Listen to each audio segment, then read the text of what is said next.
और चलिए, बांकीपुर उपचुनाव के लिए जो मतों की गिनती है वो जारी है और भारतीय जनता पार्टी के राष्ट्रीय अध्यक्ष की सीट पर बीजेपी जो है हर राउंड में पिछड़ती हुई नजर आ रही है। और ताजा जो अपडेट हमारे पास है, करीब 13,000 की लीड प्रशांत किशोर ने ले रखी है और 5 बार लगातार जीतने वाले नितिन नवीन की पार्टी बीजेपी हर राउंड में प्रशांत किशोर से पिछड़ती हुई नजर आई है। 22वें राउंड में प्रशांत किशोर 12,809 वोटों से आगे चल रहे हैं। बीजेपी के नीरज सिन्हा 31,716 मतो62 के साथ दूसरे नंबर पर हैं, जबकि राजद की रेखा गुप्ता वो भी पिछड़ती दिखाई दे रही हैं। उन्हें अब तक 10,562 वोट ही मिले हैं। और देखिए, बड़ी बात यह है कि पत्रकारों से बातचीत में प्रशांत किशोर ने कह दिया है कि जीत तो हो चुकी है और जनसुराज के कार्यकर्ता जश्न भी मना रहे हैं। हमारे साथ वरिष्ठ सहयोगी राकेश रंजन जी हैं स्टूडियो में। रंजन जी, अब निर्णायक बढ़त की ओर जो पीके हैं वो आगे बढ़ रहे हैं और कार्यकर्ताओं में जश्न का माहौल है। पीला अबीर से जो है वो जनसुराज का हर कार्यकर्ता अपने आप को इस वक्त रंगा हुआ है और एक खुशी दिखाई दे रही है। ये जनसुराज के लिए बड़ी उपलब्धि है। 22 राउंड हो चुके हैं, 12,809 वोटों से प्रशांत किशोर लीड कर रहे हैं। तो इसको आप निर्णायक बढ़त कह सकते हैं कि यह निर्णायक बढ़त है, क्योंकि अब महज 7 राउंड की गिनती बची हुई है और इसमें नीरज सिन्हा कोई उलटफेर कर पाएंगे ऐसा अब इसकी संभावना बहुत कम रह गई है। क्योंकि अगर आप हर राउंड में देखेंगे तो प्रशांत किशोर को जो वोट मिले हैं अब उसमें आपको एक निरंतरता दिखेगी कि हर राउंड में उनको जो है एक बढ़त मिली है। सिर्फ एक राउंड, चौथा राउंड था जब बीजेपी को बढ़त उस चौथे राउंड में मिली थी 17 वोटों की, और फिर तीसरे राउंड में 1 वोट की बढ़त थी प्रशांत किशोर की। तो इस 2 राउंड को अगर आप छोड़ दें तो हर राउंड में प्रशांत किशोर को आप देखते हैं कि एक बढ़त जो है उनको मिलती रही है। सबसे बड़ी बढ़त उनको 5वें राउंड में मिली थी 1,174 वोटों की, और फिर छठे में 1,132 वोटों से वो बढ़त बनाने में कामयाब हुए थे उस राउंड की अगर हम बात करें तो। लेकिन बाकी समय 1,000 से कम की ही बढ़त रही है हर राउंड में। अगर आप 22वें राउंड की बात करें, जो कि आखिरी राउंड जब हम इस कार्यक्रम को कर रहे हैं और हुआ है, तो उस समय आप देखिएगा कि इस राउंड में भी प्रशांत किशोर को 916 वोटों की बढ़त मिली है। 2,356 वोट राउंड 22 में प्रशांत किशोर को आए हैं, बीजेपी को 1,440 और आरजेडी को 253 वोट जो है मिले हैं राउंड 22 में। तो उनकी बढ़त 12,809 थी। जब राउंड 21 को देखिएगा तो वहां प्रशांत किशोर को 272 वोटों की बढ़त थी, राउंड 20 में 332 वोटों की, राउंड 19 में 853, राउंड 18 में 855, राउंड 17 में 615, राउंड 16 में 764। तो आप देख क्या रहे कि हर राउंड में जो बढ़त की संख्या अगर आप देखें तो वो एक जैसा दिख रहा है। तो एक कंसिस्टेंट परफॉर्मेंस जो है वो प्रशांत किशोर का इस उपचुनाव में बांकीपुर में दिख रहा है और यही वजह है कि वो 12,809 वोटों की बड़ी बढ़त और निर्णायक बढ़त पर हैं। अब यहाँ पर ऐसा लगता है कि जनसुराज से विधानसभा में पहुंचने वाले पहले शख्स जो हैं वो खुद प्रशांत किशोर ही होने जा रहे हैं। हालांकि 2025 विधानसभा चुनाव में अगर आप देखें तो प्रशांत किशोर की पार्टी का प्रदर्शन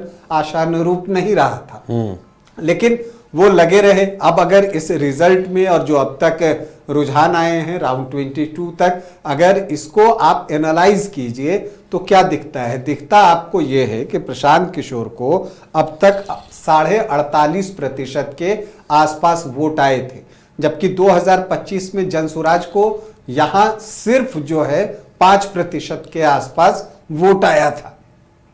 तो तब से आप देखें नवीन, तो जो दिखता है कि ये जो 43-43.5% एक्स्ट्रा वोट 2025 की तुलना में प्रशांत किशोर को मिले हैं, उसमें किसका वोट कटा है? तो आपको दिखेगा कि आरजेडी को भी झटका लगा है और बीजेपी को तो तगड़ा झटका लगा है। क्योंकि देखिए, आरजेडी को 2025 में 29% के आसपास वोट आए थे और अभी तक 22 राउंड के पास 11.5% वोट आरजेडी को मिला है।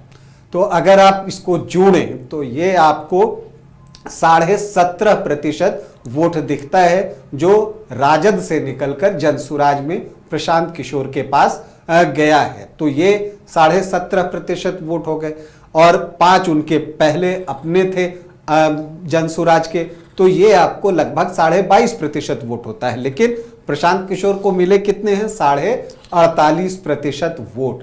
तो ये जो 26% है वो बीजेपी के ब्लॉक से निकलकर प्रशांत किशोर की तरफ गया है। तो बीजेपी का 26% वोट जो है लगभग प्रशांत किशोर ने अपने पाले में किया है। तो आरजेडी की अगर हम बात करें तो 11.5% आरजेडी को आया है, तो 17.5% वोट आरजेडी का जो है वो प्रशांत किशोर को मिला है। तो जो एक चीज दिखती है कि प्रशांत किशोर को हर वर्ग से समर्थन मिला है और खास करके अगर आप कहें ब्राह्मण वोट, भूमिहार वोट, जो सामान्य जाति के वोटर्स आमतौर पर बीजेपी को वोट करते थे, उसमें आप देखें तो ब्राह्मण भूमिहार वोटों में बड़ी सेंधमारी करने में सफल रहे हैं प्रशांत किशोर। ब्राह्मण तो ऑलमोस्ट प्रशांत किशोर की तरफ गए हैं, भूमिहार में भी बड़ी संख्या में प्रशांत किशोर को वोट मिला है, राजपूतों ने भी प्रशांत किशोर को वोट किया है।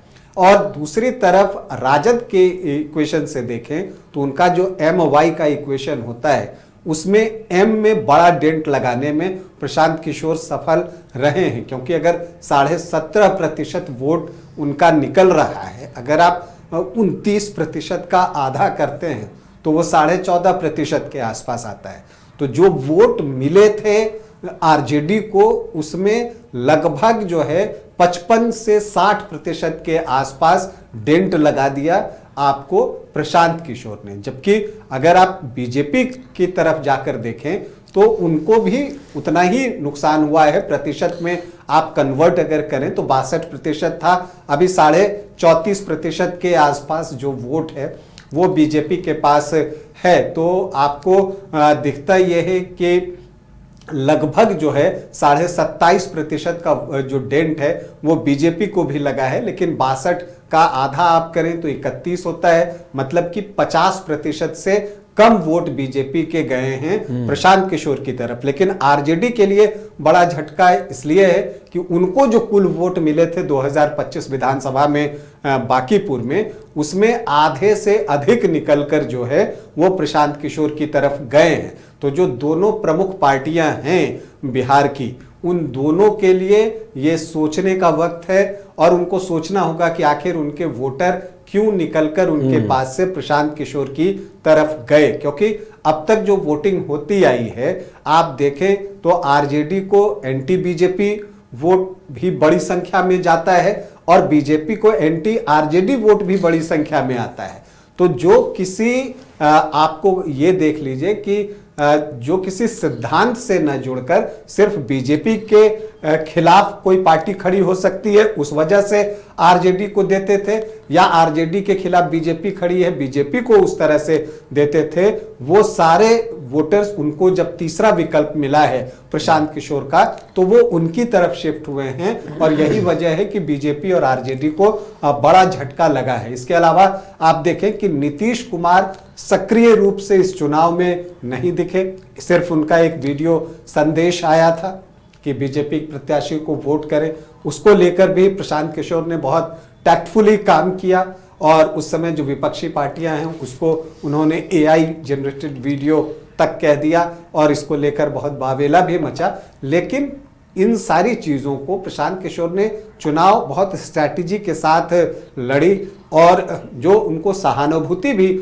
बटोरना था, जैसे थाने में पहुंच जाना कि हमारे लोग पकड़े गए, जब इस तरह की बातें होती हैं तो एक सहानुभूति भी उस पार्टी को जाती है। तो उन सारी चीज़ों को और सत्ता पक्ष के खिलाफ में जो लोग थे जिनको कि एक ठिकाना चाहिए था वो भी उनको प्रशांत किशोर में ही दिखा, तो वो वोट भी प्रशांत किशोर की तरफ गया। और सामान्य जाति के वोटर जो हाल की कुछ घटनाएं हुई हैं उसकी वजह से बीजेपी से नाराज थे, तो उन्होंने भी प्रशांत किशोर को वोट किया है। और एक और बात थी कि प्रत्याशी के तौर पर जब आप तीनों प्रत्याशी को तौले कि प्रशांत किशोर हैं, नीरज सिन्हा हैं और रेखा गुप्ता हैं, तो वहां प्रशांत किशोर का कद इन दोनों की तुलना में अगर आप देखें तो बहुत ऊंचा है।